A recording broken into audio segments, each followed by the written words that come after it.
Assalamualaikum warahmatullahi wabarakatuh.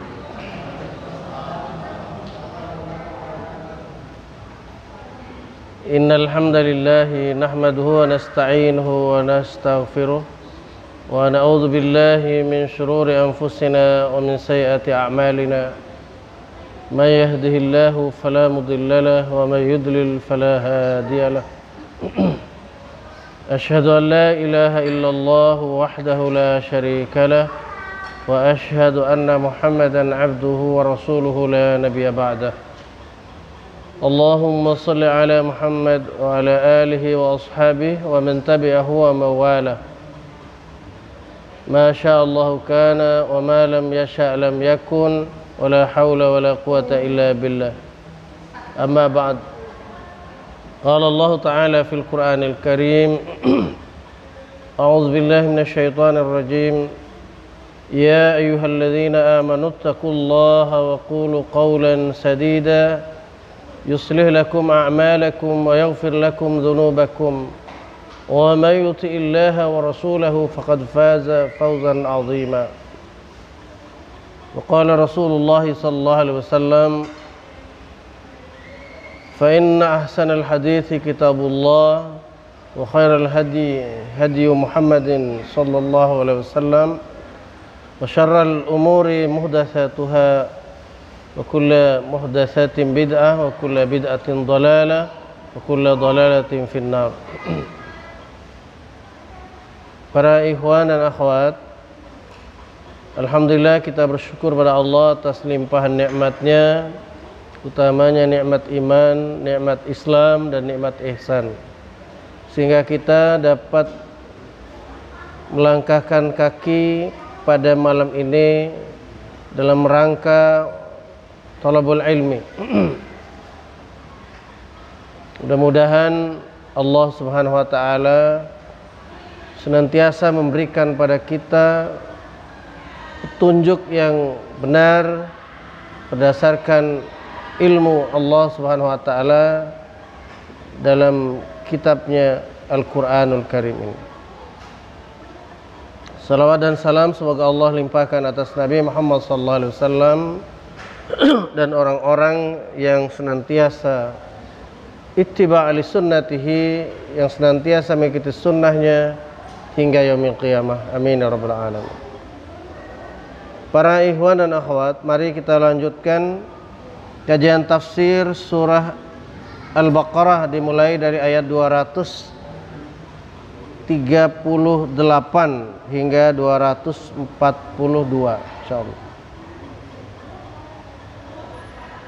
A'udzu billahi minasyaitonir rajim.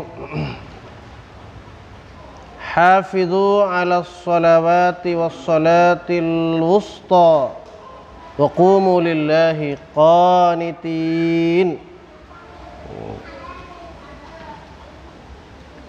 Diawali ayat ini dengan kalimat perintah atau fil amar untuk orang banyak atau untuk semua orang, terutama adalah semua orang-orang yang beriman, ya, yang mengimani akan syariat Allah Subhanahu wa taala. Hafidhu 'alas salawat, peliharalah oleh kalian semua, ya, atas solat-solat. Ya. Ini kata solawat adalah jamak daripada kata solat.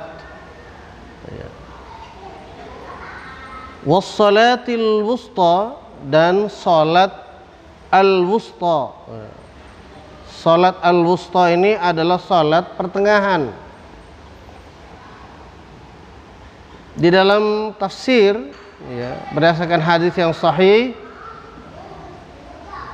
disebutkan bahwa salatil wusta atau salatul wusta adalah salatul asri, salat asar.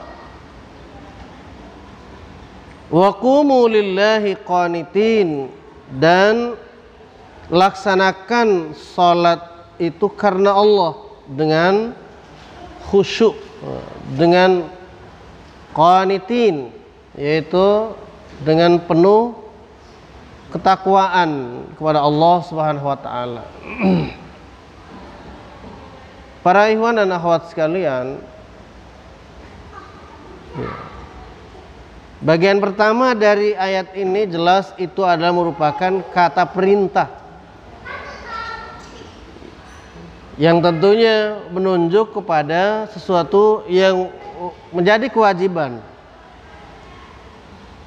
Kemudian bagian kedua adalah adanya kalimat wassalatil wusta, yaitu salat al-wusta. Kenapa ini ada di dalam ayat Allah Subhanahu wa taala sedemikian dikhususkan untuk salatul wusta atau wassalatil wusta ini adalah menjadi kebiasaan dari banyak orang pada waktu itu. Mereka lalai dari sholat waktu asar ini disebabkan oleh karena beberapa hal. Di antaranya karena permainan-permainan yang secara budaya dulu turun-temurun, orang suka pada waktu-waktu sore hari itu mereka menghabiskan waktunya untuk bermain-main.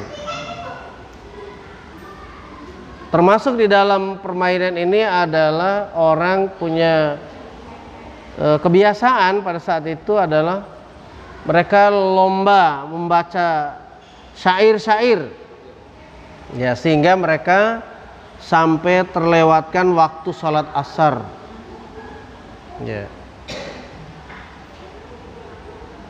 Bisa jadi orang-orang yang sudah beriman, orang-orang yang biasa melaksanakan sholat, karena permainan itu waktunya pada waktu seperti halnya di negara tertentu, seperti negara kita ini juga ada kebiasaan orang main bola itu di waktu asar. Itu main bola, ya, main sepak bola, ya. Pada waktu dulu bahwa di Arab sana orang punya hobi kumpul-kumpul pada sore hari untuk menyalurkan hobi mereka, ya, dalam bidang membaca syair.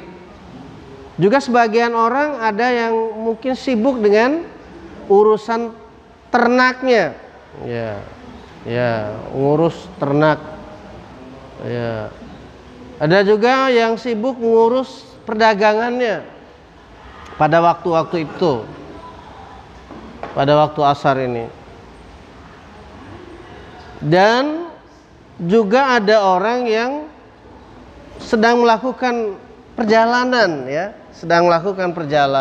ya, membawa barang-barang dagangan, dan di waktu-waktu itu mereka merasa ada sesuatu yang ditakuti, apakah ketakutan terhadap serangan dari binatang buas ataupun orang-orang yang membegal atau menjegal di tengah jalan. Ya.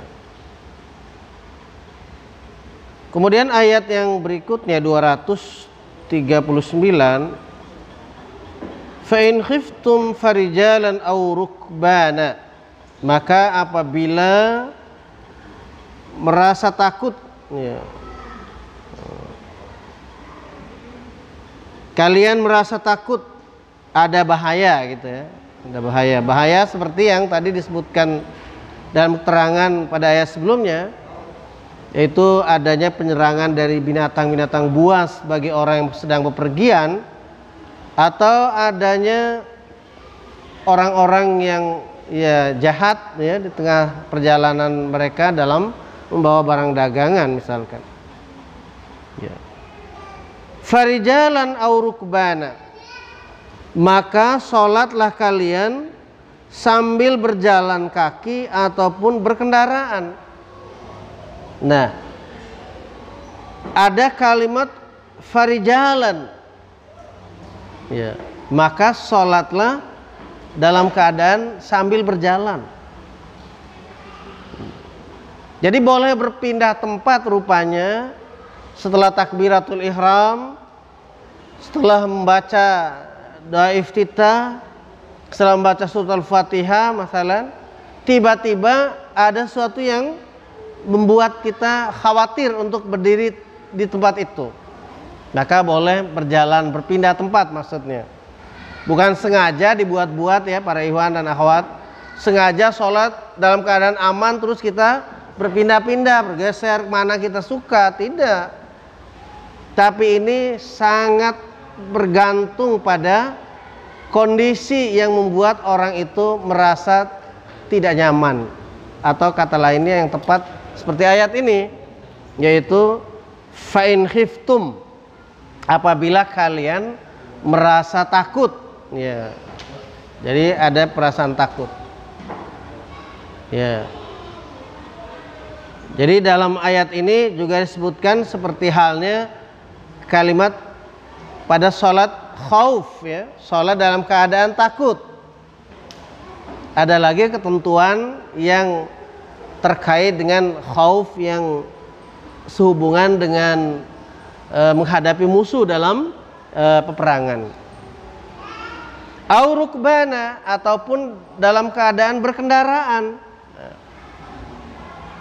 Berkendaraan yang dimaksud pada zaman itu adalah orang berada di atas punggung unta atau di atas punggung kuda, ya, para ikhwan akhwat ya.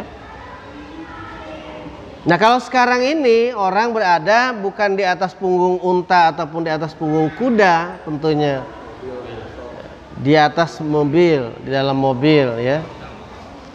Ya. Atau yang sangat sulit sekali, ya. Lebih dari ketakutan ini kayaknya ya, kalau menurut pahaman kami, yaitu orang berada di atas ya pesawat ya.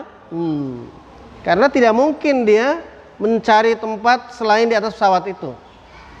Ya tidak ada seperti halnya mobil, parkir dulu, minggir dulu katakanlah ya, cari tempat parkir ya. Nah, misalnya orang perjalanan keluar kota, di mana biasanya? Parkir di mana tuh mobil? Rest area. Atau cari halaman masjid sambil sholat di situ ya. Nah, di masjid. Ya. Atau misalnya masjidnya masih jauh, ada musola juga di rest area itu, masalah seperti itu. Ya.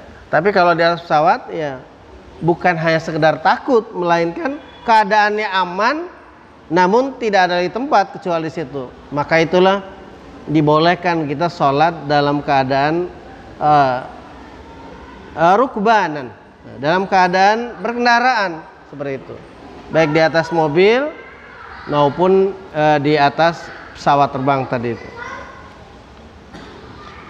Fa idza amintum fadhkurullaha kama 'allamakum ma lam takunu ta'lamun. Maka apabila kalian telah aman ya, artinya sudah aman dari segala gangguan tadi ya, baik gangguan perasaan takut adanya musuh, adanya orang-orang yang membegal bagi mereka yang berjalan bawa harta benda, atau adanya binatang buas dan lain sebagainya berada di tengah-tengah perjalanan, apakah di gurun ataupun di hutan ya, nah, seperti itu. Maka ingatlah oleh kalian akan Allah, kama 'allamakum ma lam takunu ta'lamun, sebagaimana Allah telah mengajarkan kalian apa yang sebelumnya kalian belum mengetahuinya. Ya. Yang sebelum diketahui oleh orang-orang muslim, orang-orang mukmin, ya adalah perkara sholat.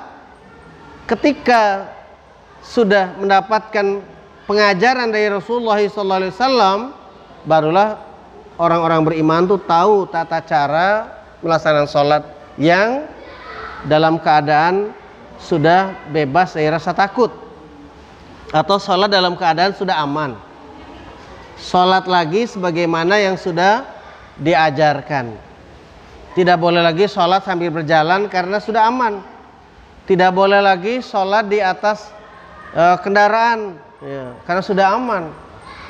Nah, kebenaran nih ada mobil parkir di luar masjid, ya, berhubung di dalam masjid mungkin nggak ada AC ya, inisiatif lah orang, ya, kita gelar sholat aja lah dalam mobil kita ini, kita sholat, ya, kebenaran masjid mobilnya lega gitu ya, di dalamnya ruangannya, lalu berinisiatif orang untuk sholat karena ada AC, tidak boleh, karena di situ sudah dalam keadaan aman, tidak ada lagi alasan untuk sholat di atas kendaraan. Ya, bahkan dalam beberapa riwayat para ikhwan dan akhwat sekalian, beliau Rasulullah SAW, ya, apabila menaiki kendaraan hanya sholat sunnah saja yang beliau kerjakan di atas kendaraan itu. Sedapatnya beliau turun dari kendaraannya, turun dari kuda atau turun dari untanya apabila sholat fardu, ya, sholatnya fardu. Seperti itu para ikhwan. Ya. Baik para ikhwan dan akhwat sekalian, ayat berikutnya 240. Ini ayat ini masih ada kaitannya dengan ayat 237 dan 36 sebelumnya ya, yaitu tentang munakahat. Walladzina yutawaffawna minkum wa yadharuna azwaja, dan orang-orang yang mau meninggal dunia, ya, dalam tafsir ini mau meninggal dunia di antara kalian, wa yadharuna azwaja, dan mereka mempunyai istri-istri, ya, orang-orang yang akan mati di antara kamu dan meninggalkan istri-istri. Wasiyatan li azwajihim mata'an ilal hauli ghaira ikhraj. Hendaklah mereka itu berwasiat untuk istri-istri mereka, ya, mata'an ilal hauli, yaitu untuk memberikan nafkah, ya, untuk memberi nafkah sampai haul setahun, sampai ketemu 1 tahun. Haul itu 1 tahun, ketemu 1 tahun. Misalnya orang itu meninggal dunia bulan Muharram, maka istrinya wajib diberi nafkah sampai bulan Zulhijjah, jadi genap setahun, ya, setahun. Itu dalam hal memberikan nafkah. Dan pemberian nafkah ini diawali dengan wasiat dulu, wasiat pada istri-istrinya, mereka akan diberikan nafkah oleh suami tersebut apabila dia meninggal dunia selama 1 tahun. Ya. Ghaira ikhraj, dengan tidak mengeluarkannya dari rumah, ya. Yang mengeluarkannya tentu adalah ahli waris dari suami yang meninggal itu, ya. Apakah bapaknya atau ibu gitu maksudnya. Tidak boleh orang tuanya ataupun anak-anak daripada suami meninggal itu mengeluarkan si ibu yang sudah meninggal suami itu dari rumahnya.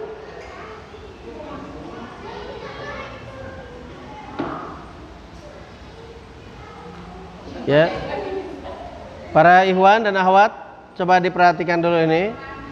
Yang perlu difahami oleh kita, ini kaitannya dengan rumah ini, ya. Nah, rumah tempat tinggal, ya. Kalau zaman dahulu itu, para laki-laki menikahi wanita, menikahi istri, dia sudah punya rumah gitu maksudnya. ada rumahnya. Setelah itu dia menikah, setelah punya rumah, lalu istrinya dibawa ke rumahnya. Kaitannya dengan masalah apa? Warisan. Itulah yang selama ini kan sering dibicarakan tentang apabila rumah itu didapat di saat mereka bersuami istri, menjalani hidup suami istri, maka jadilah permasalahan baru di dalam kehidupan rumah tangga itu yang biasa jadi rebutan. Ya, harta gonogini para ikhwan dan akhwat. Jangankan namanya rumah yang harganya miliaran ya. Sekarang kan banyak nih rumah-rumah orang harganya 5M, 10M, 15M ya. Sedangkan yang harganya ratusan juta saja itu bisa jadi perkara besar apabila tidak diurus dengan sebenar-benarnya, tidak diatur secara syariat. Maka disinilah peran syariat Islam ini menyelesaikan problematika dalam kehidupan manusia,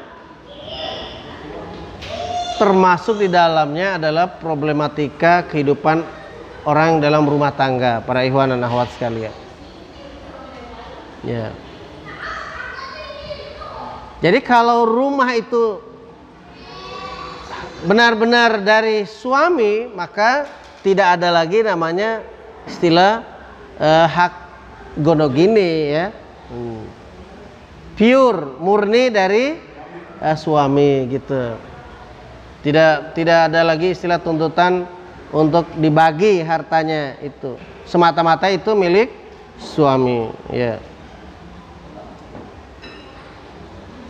Fa in kharajna fala junaha 'alaikum fi ma fa'alna fi anfusihinna min ma'ruf. Maka apabila para istri tadi itu keluar atas keinginan sendiri dari rumah tersebut, dari rumah suaminya yang meninggal itu, fala junaha 'alaikum, maka tidak ada dosa atas kalian fima fa'alna fi anfusihinna, terhadap apa yang mereka lakukan untuk diri mereka ya. Maksudnya adalah tidak ada dosa bagi suami yang meninggal tadi itu bila istrinya keluar atas inisiatifnya sendiri dari rumah itu sepeninggal suaminya ya. Mim ma'ruf ya, yaitu dari cara-cara yang cara yang ma'ruf ya. Atau dari dalam hal yang ma'ruf, dalam hal yang baik ya. Tapi kalau keluar melarikan diri dengan maaf ya, membawa harta secara diam-diam ya, ya tidak ma'ruf namanya ya para ikhwan dan akhwat ya. Ya berdosa ya. Tiba-tiba misalnya kantong yang ada isinya emas, ada isinya dinar berapa ini, satu kantong ya, ditaruh di dalam saku baju jubah, pamit sama mertua dan keluarga, keluar ternyata sudah ngantongin ratusan juta nilainya misalkan seperti itu. Nah itu tidak ma'ruf ya. Jadi mim ma'ruf ini artinya dengan cara yang ma'ruf ya, hal-hal yang ma'ruf, hal-hal yang baik. Termasuk tidak ma'ruf juga kalau dia keluar ya karena perselisihan dengan orang di rumah itu, misalkan dengan ibu mertuanya atau dengan bapak mertua ya, atau dengan anak yang mungkin suaminya dulu punya anak sudah gede-gede ya, diusir misalkan. Nah, yang dosa siapa? Yang dosa yang usir ya, yang dosa yang suruh keluar selama setahun. Kalau sudah lewat 1 tahun ya bebas ya, keluar dari situ. Tapi kalau kalau dalam masa setahun dia mereka kerja itu, itu maksudnya bagaimana? Ya, maksudnya keluar itu maksudnya tidak tinggal di rumah itu. Persoalan mau keluar kerja enggak masalah. Maksudnya keluar ini adalah keluar untuk tidak tinggal lagi di rumah tersebut gitu maksudnya, ya. Masih di rumah itu kerja enggak apa-apa dia. Ya, artinya dia punya hak untuk tetap tinggal di rumah suaminya selama 1 tahun. Itulah. Ya. Bagaimana setelah 1 tahun itu?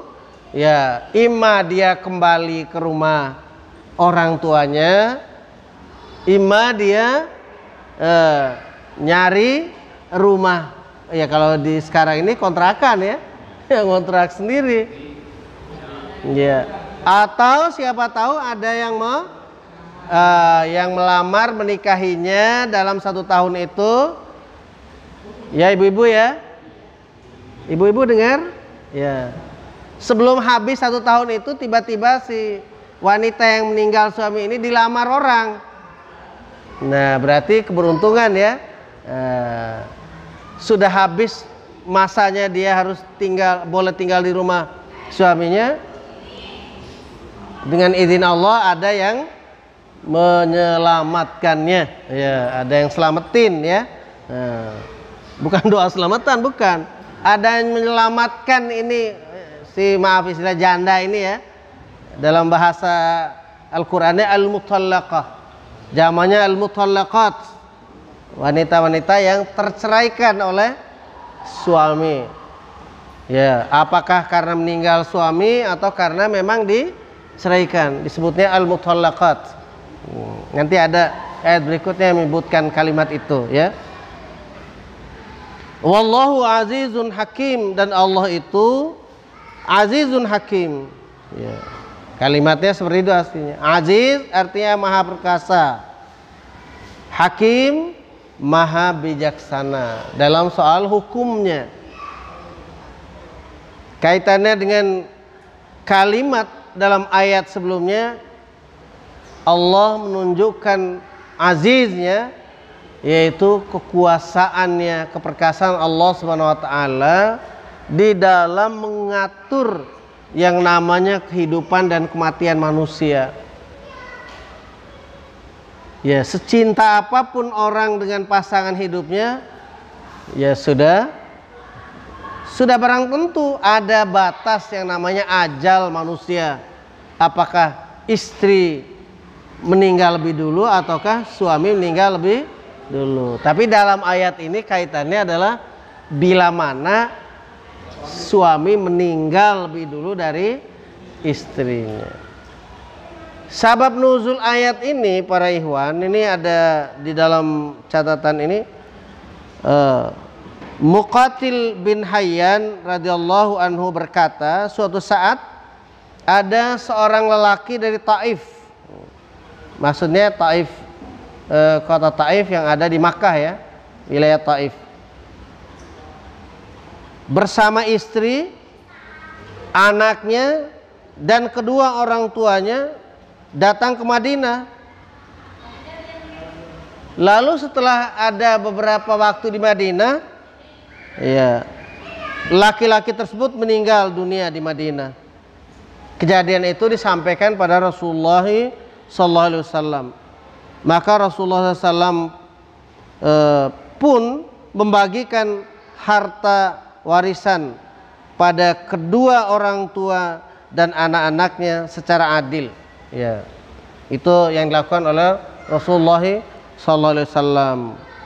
Sementara istrinya tidak mendapatkan bagian, namun istrinya tetap mendapatkan nafkah selama 1 tahun dari mereka yang mendapatkan bagian.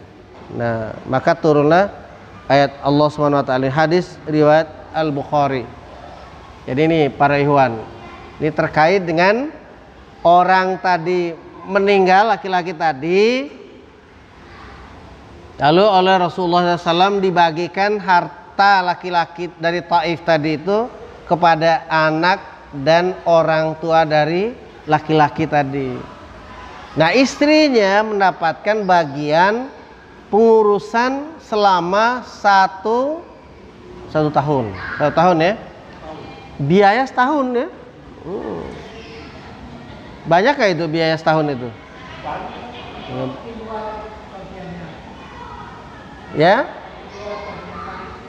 Ya, bagian waris nanti dibicarakan lagi soal warisnya. Tapi di dalam hadis ini adalah anaknya dikasihkan waris oleh Nabi. Kemudian orang tuanya dikasihkan. Kemudian istri itu tidak mendapat dari harta itu karena diberikan setahun tinggal di rumah suaminya, seperti itu. Diberi nafkah selama setahun itu. Ya. Jadi inilah bagian yang terbesar dari sekedar 1/8 ya. Iya kan? Ya, para ikhwan dan akhwat nih, coba mari kita libatkan diri dulu dalam pemahaman ini ya, supaya jangan sampai sudah selesai dibahas kita belum paham. Ya. Jadi sesuai hadisnya dari Al-Bukhari ini, seperti itu bagian Rasulullah SAW. Ya. Karena turun ayat Allah Subhanahu wa taala ini, ya. Mata'an ilal hauli. Wanita itu diberikan harta selama makan minumnya, biaya hidupnya selama setahun. Dan tidak keluar dari rumah itu setahun. Ya, kalau biaya makan sebulan berapa? Ya, 1 juta gitu ya. Berarti setahun itu 12 juta.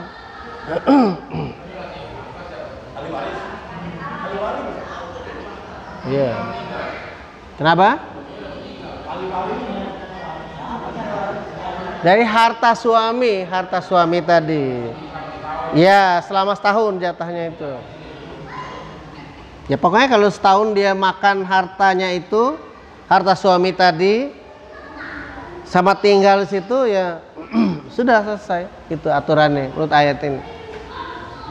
Dalam keadaan normal, tidak dalam keadaan bepergian itu ya.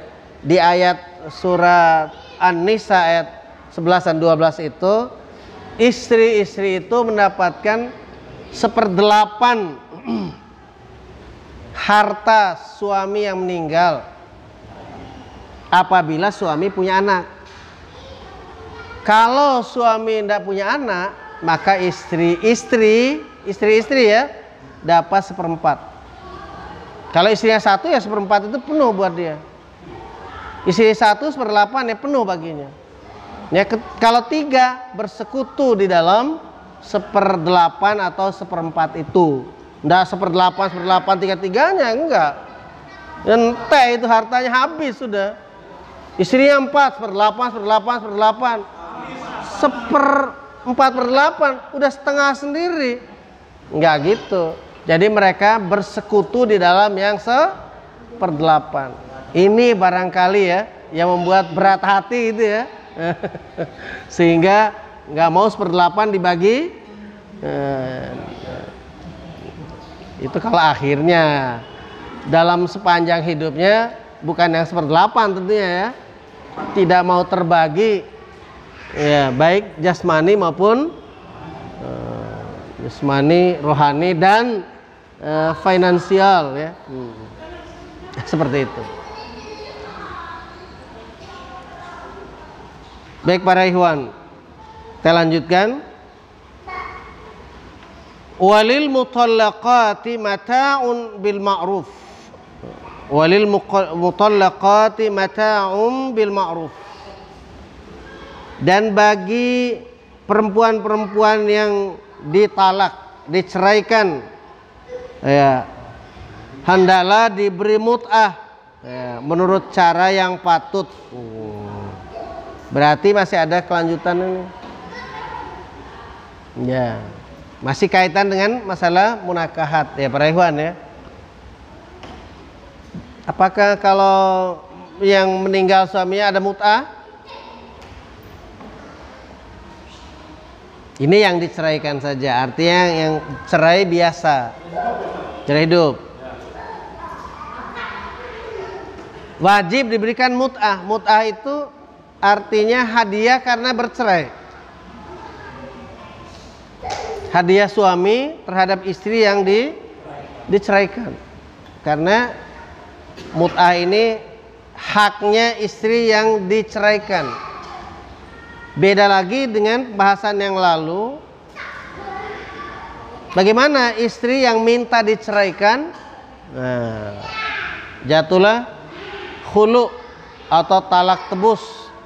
Maka dalam hal ini para istri tidak mendapatkan mut'ah. Bahkan dia wajib membayar sebanyak mahar yang pernah diberikan oleh suaminya dulu. Ya, atau kurang lebih segitulah. Ya, tidak sama persis menurut hal yang ma'ruf lah. Ya, seperti itu. Haqqan 'alal muttaqin, itu adalah sebagai kewajiban bagi orang-orang yang bertakwa. Jadi memberikan mut'ah itu adalah kewajiban bagi suami yang takwa. Kalau yang tidak takwa, Rais, kalau yang tidak takwa gimana? Boro-boro istilahnya. Dia usir, pergi kamu dari sini, sambil dibentak, sambil di pakaiannya segala macam dilempari, ya, dilempar keluar rumah. Nauzubillah min dzalik. Itu tidak punya rasa itu? Ya, akhlak lah. Itulah akhlak Islam itu. Sampai pada klimaksnya orang bercerai saja masih diperintahkan untuk berakhlak yang benar. Itu akhlak. Ya, ya, jangan karena sudah diceraikan tidak diberikan hak sesuai dengan apa yang telah diatur Allah Subhanahu wa taala dalam Al-Qur'an ini. Kadzalika yubayyinullahu lakum ayatihi la'allakum ta'qilun. Demikianlah Allah Subhanahu wa taala menjelaskan bagi kalian ayat-ayatnya agar kalian itu memahaminya atau kalian mengerti. Ya. Agar kalian mengerti, maksudnya adalah mengerti tentang aturan-aturan syariat Allah Subhanahu wa taala terkait dengan kejadian-kejadian di dalam kehidupan orang-orang yang beriman. Jadi segala kejadian, segala perbuatan, ya, ada konsekuensi hukumnya yang sudah diatur Allah Subhanahu wa taala yang wajib dipatuhi. Apabila tidak diterangkan oleh Allah Subhanahu wa taala, maka sudah barang tentu dalam kehidupan ini akan berlaku hukum yang orang bilang hukum rimba. Siapa yang kuat, dialah yang berkuasa. Semaunya mereka untuk mengatur kehidupan ini. Tidak ada standar yang benar. Nah, itulah kekacauan. Jadi rusaknya akhlak manusia itu karena hidup tidak mau diatur. Makanya Allah pencipta alam semesta ini, termasuk dalamnya bangsa jin dan manusia, Allah turunkan aturan itu supaya hidupnya tertib, teratur. Maka janganlah ada sedikit pun di dalam hati manusia itu ingin mengingkari akan aturan Allah Subhanahu wa taala. Karena sumbangsih dari hati yang tidak ikhlas menerima aturan Allah Subhanahu wa taala itu akan jadi pertanyaan besar di hadapan Allah Subhanahu wa taala di akhirat nanti. Kenapa kalian sudah diterangkan sedemikian rupa ayat-ayat aku, kata Allah Subhanahu wa taala, tetapi kalian masih tidak mau juga melaksanakannya. Nah, sehingga nanti pada hari akhirat nanti, di kehidupan akhirat nanti, orang-orang Allah Subhanahu wa ta'ala bangkitkan mereka itu dalam keadaan buta, matanya benar-benar buta. Ya, buta para ikhwan. Ya, kalau di dunia ini orang buta tidak bisa melihat hukum Allah itu hanya masih kitaran kiasan, kata kiasan. Tapi kalau buta yang sebenarnya di akhirat nanti, naudzubillah min dzalik. Sehingga orang-orang yang dibangkitkan buta itu berkata begini, qala rabbi lima hasyartani a'ma wa qad kuntu basira. Wahai Rabb, wahai Tuhan kami, kenapa engkau bangkitkan kami di akhirat ini dalam keadaan buta seperti ini ya Allah, padahal kami dulu bisa melihat. Ya, Allah menjawab, qala kadzalik. Allah mengatakan, begitulah yang harus terjadi. Atatka ayatuna fanasitaha wa kadzalika al-yawma tunsa. Kami datangkan ayat-ayat kami kepadamu, tapi kalian sengaja berlagak lupa, berlagak tidak tahu. Sengaja melupakan ayat kami, kata Allah Subhanahu wa taala. Wa kadzalika al-yawma tunsa. Maka pada hari ini pun kami melupakan kamu dengan cara diberikan tutup penglihatannya. Naudzubillah min dzalik. Jadi itulah balasan Allah Subhanahu wa taala bagi orang yang tidak bisa menjadi orang yang ta'qilun di dalam akhir ayat 242 ini. Karena Allah mengharapkan la'allakum ta'qilun, agar kalian itu bisa mengerti, bisa faham dengan aturan yang sebenar-benarnya. Jadi jangan sampai aturan Allah dilupakan, aturan bikinan manusia ditinggi-tinggikan, dinaikkan semikian tinggi derajatnya untuk diikuti. Allah Subhanahu wa taala pencipta kita, pencipta alam semesta ini tentu murka bila mana manusia itu tidak mengindahkan akan hukum-hukumnya. Demikianlah yang dapat kami sampaikan pada kesempatan malam hari ini. Semoga beberapa ayat yang kita pelajari ini bisa meningkatkan ilmu kita dan menambah takwaan kita kepada Allah Subhanahu wa taala. Hadanallahu iyyakum ajma'in, al-'afwa minkum. Wassalamualaikum warahmatullahi wabarakatuh.